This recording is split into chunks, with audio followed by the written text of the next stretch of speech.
Good day, everyone. I am Mary Jane M. Rivera, and let's talk about romantic period. So, before we start, what is your own definition of romantic? So, answer it on your own, then let's proceed. The name romantic itself comes from the term romance, which is a prose or poetic heroic narrative originating in the medieval.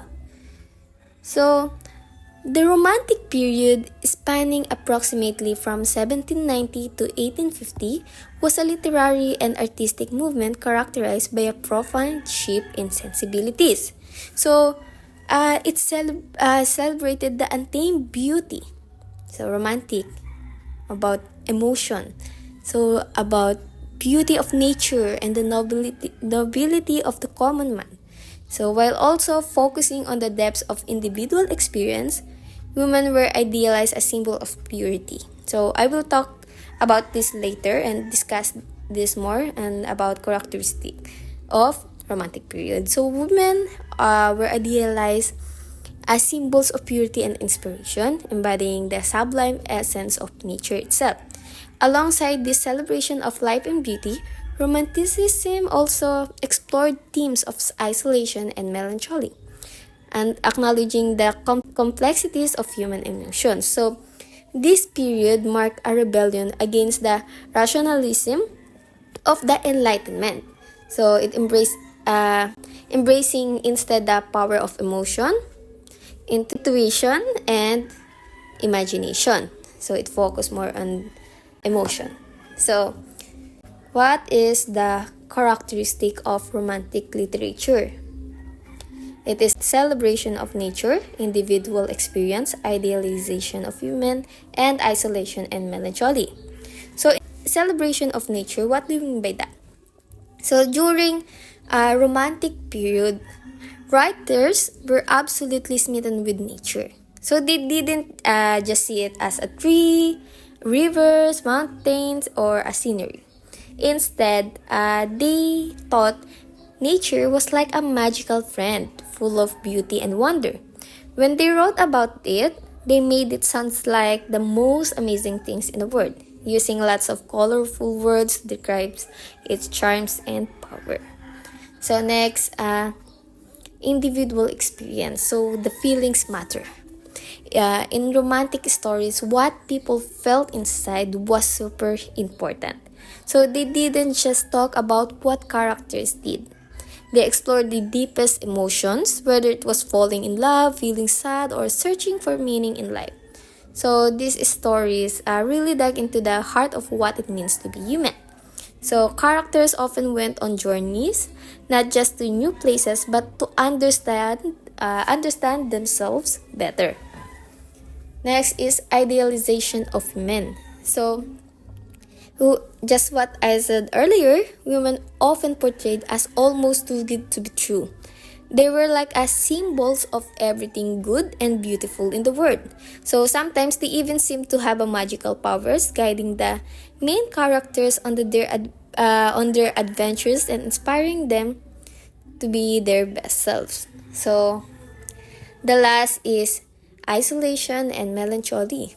So, romantic stories, they are full of love and beauty, but they also had a lot of sadness. So, the characters often felt lonely, like they didn't quite fit in with the rest of the world. So, sometimes they were so sad that it felt like their hearts were breaking. But because of that, strangely enough, being alone could also be a source of inspiration. It gives characters time to think deeply and find new ideas, strength within themselves. So, during the Romantic period, literature was all about falling head over heels for nature, exploring the depths of human emotion, seeing women as perfect inspiration, and finding beauty even in sadness and solitude. Next is Lyrical Ballads, a groundbreaking collection by William Wordsworth and Samuel Taylor Coleridge. So, this was a big deal. Why? because it changed the way people thought about poetry. It showed that the poems didn't have to be fancy or hard to understand. They could be simple, honest, and full of feeling, just like a song. There's forms of romantic literature. So we have lyric poetry, Gothic novels, prose essays, and historical novel. So, what is lyric poetry? Do you have an idea? So, lyric poetry is a short form of poetry that expresses personal emotion. So, this is personal, a deep about thoughts, feelings. So, imagine short musical poems that feel like heartfelt song.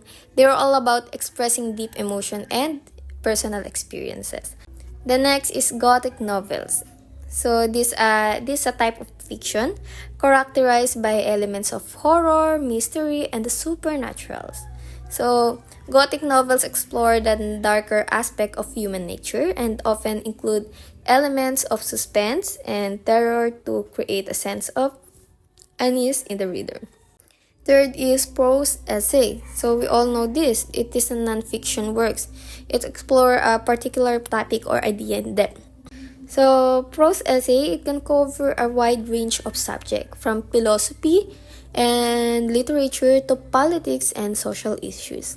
So essays are characterized by their formal structure, logical arguments, and thoughtful analysis. It provides insight into the author's thoughts and opinions. So it invites readers to engage with complex idea and perspective. That is prose essay.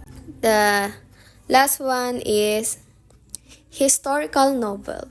Historical from the word historical. So these are fictional stories set in the past. That's why it's historical.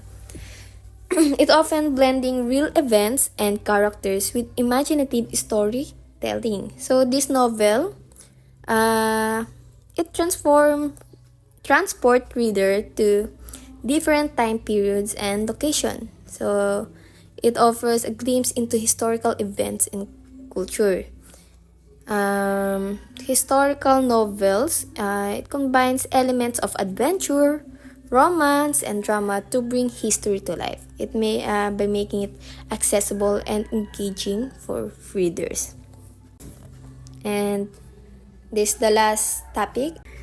Meet William Wordsworth, Samuel Taylor Coleridge, Percy Bysshe Shelley, John Keats, Lord Byron, and Jane Austen. So the first one is William.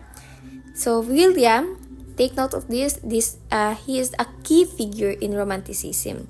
So Wordsworth's poetry celebrates nature and explores the depths of human emotion. It is seen as in the work like Tintern Abbey. So you can search that. Next is Samuel. He is known for his imaginative and philosophical poetry. Samuel's The Rime of the Ancient Mariner is a haunting exploration of guilt and redemption. Next is Percy.